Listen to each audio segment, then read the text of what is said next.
খামেনির শেষ জানাজা 9 জুলাই। এর আগে তার আরো 2বার জানাজা হওয়ার কথা ছিল, সেগুলো স্থগিত করা হয়েছে। এই খামেনি 2026 সালের 28শে ফেব্রুয়ারি দুনিয়া ত্যাগ করেন, বা তাকে নির্মমভাবে দুনিয়া থেকে সরিয়ে দেওয়া হয়। পরবর্তীতে তার শেষবারের মতো চেহারাটাও মানুষ দেখতে পারেনি। এখন পর্যন্ত কেউ জানে না আসলে কি আয়াতুল্লাহ আল খামেনি দুনিয়া ত্যাগ করেছেন নাকি তিনি বেঁচে আছেন। যদি তিনি দুনিয়া ত্যাগ করেই থাকতেন তাহলে তার জানাজায় কেন এখন পর্যন্ত করা হয়নি, যেখানে আমাদের ধর্মে স্পষ্ট বর্ণিত রয়েছে একজন মানুষ যদি দুনিয়া ত্যাগ করে তাহলে যথাসম্ভব দ্রুত তার জানাজা শেষ করে তাকে দাফন করে আসেন। আর সেখানে এখন পর্যন্ত 4 মাস পার হয়ে গেল, আয়াতুল্লাহ আলী খামেনির জানাজা দেওয়া হয়নি এবং তাকে দাফনও করা হয়নি। কিভাবে তাকে রাখা হয়েছে? তার শরীর কি এখন পর্যন্ত পচন ধরেনি? একজন মুসলমানকে কি এইভাবে রাখা যায়? এই সকল প্রশ্নের উত্তর দিতে পারবে না ইরান, কারণ আয়াতুল্লাহ আলী খামেনি হয়তোবা এখনো বেঁচে আছেন।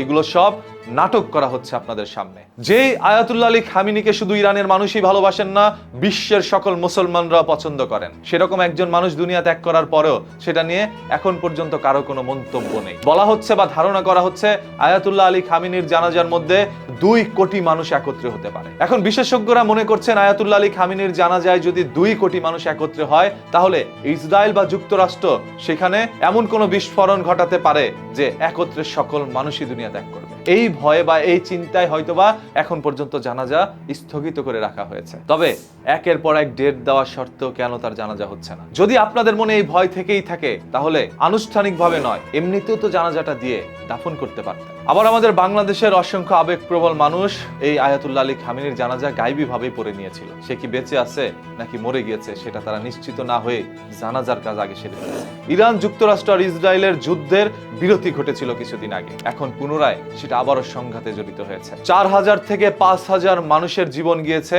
2 লক্ষ থেকে 2.5 লক্ষ মানুষ আহত হয়েছিলেন ইরানের এই সংঘাতে।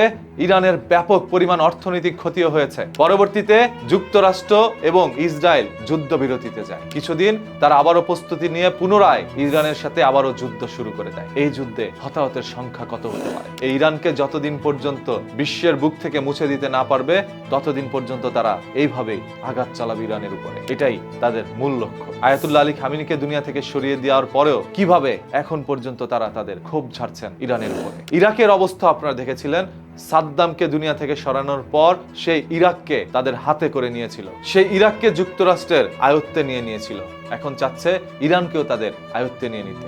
ইসরায়েল একটি ছোট্ট দেশ, ইরান চাইলেই একদিনের মধ্যে ইসরায়েলকে পৃথিবীর বুক থেকে মুছে দিতে পারে। তবে সে ইসরায়েলকে দাবার ঘুঁটি হিসাবে ব্যবহার করছে যুক্তরাষ্ট্র। যে ডোনাল্ড ট্রাম্প চাচ্ছে পুরো পৃথিবী যেন তার কথায় ওঠে এবং বসে। একমাত্র ইরানই তার কথা শুনতেন না, যার কারণে সে দেশের সর্বোচ্চ নেতা আয়াতুল্লাহ আলী খামেনিকে দুনিয়া থেকে সরানো হয়। পরবর্তীতে যে ক্ষমতায় আসে সেও যুক্তরাষ্ট্রের কথা মানে না। এখন ইরানকেই মুছে দেওয়ার পরিকল্পনা করছে যুক্তরাষ্ট্রের প্রেসিডেন্ট ডোনাল্ড ট্রাম্প। ইরানকে পৃথিবীর ম্যাপ থেকে মুছে দেওয়ার জন্য অসংখ্য মুসলিম কান্ট্রিও কিন্তু সহযোগিতা করছে যুক্তরাষ্ট্রকে। যদি পৃথিবীর মুসলিম দেশগুলো ইরানের পাশে দাঁড়াতো তাহলে ভয়ে ইসরায়েল যুক্তরাষ্ট্র পিছিয়ে হাঁটতো। তবে আজ সেটা না করে তারা উল্টো যুক্তরাষ্ট্রকে সাহায্য করছে। এর চেয়ে লজ্জার আর কি হতে পারে? আজ আপনার চোখের সামনে আপনার নিজ ভাইকে একজন দুনিয়া থেকে সরানোর চেষ্টা করছে আর আপনি সেই অপরাধীর পাশে গিয়ে দাঁড়াচ্ছেন, সবকিছু জেনে শুনেও নিজেকে বাঁচানোর জন্য। সর্বশেষ ইরান মাথা উঁচু করে বিশ্বে একাই লড়বেন